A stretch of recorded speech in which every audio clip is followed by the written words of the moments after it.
Quatrième vidéo consacrée à la collinéarité, où on va s'intéresser cette fois-ci à une formule qui s'appelle la formule de caractérisation analytique de la collinéarité. Alors c'est une formule qui n'est pas tout à fait au programme de seconde, mais qui est quand même bien pratique, donc on va essayer de comprendre comment elle marche.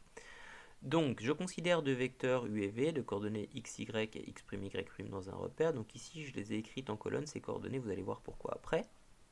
Donc les vecteurs u et v sont collinéaires si et seulement si x fois y' moins y fois x' est égal à 0.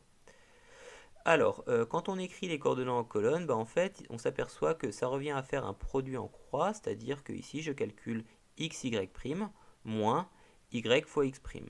Alors, je peux aussi calculer x, y' moins x', y, hein, ça revient au même. Hein. Donc après, c'est pas forcément la peine de retenir la formule à partir du moment où on sait l'appliquer en faisant notre petit produit croisé. Dans le cas où j'ai envie d'écrire les coordonnées en ligne, dans ce cas-là, il est assez pratique de les écrire l'une en dessous de l'autre, puisque notre produit croisé revient à faire x, y' moins y, x'. Un exemple d'application de cette formule, donc je reprends mes vecteurs u, v et w qu'on avait vus dans la première vidéo et dont les coordonnées sont données ici dans un repère, et donc j'aimerais étudier la collinéarité de certains d'entre eux. Je commence par écrire les coordonnées l'une en dessous de l'autre, puisque là je les ai écrits en ligne. Donc je vais m'intéresser dans un premier temps à u et v, dont je voudrais montrer qu'ils sont collinéaires. Donc qu'est-ce que je fais? Je fais mon petit produit croisé, 1 fois 12 moins 4 fois moins 3, ce qui me donne 0 après calcul.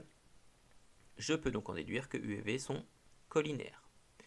Si je m'intéresse maintenant à la collinéarité éventuelle de u et w, donc comment est-ce que je fais pour savoir si ces vecteurs sont collinaires ou pas? Alors en l'occurrence ils ne le sont pas, on l'avait vu dans la première vidéo, mais on va le rejustifier.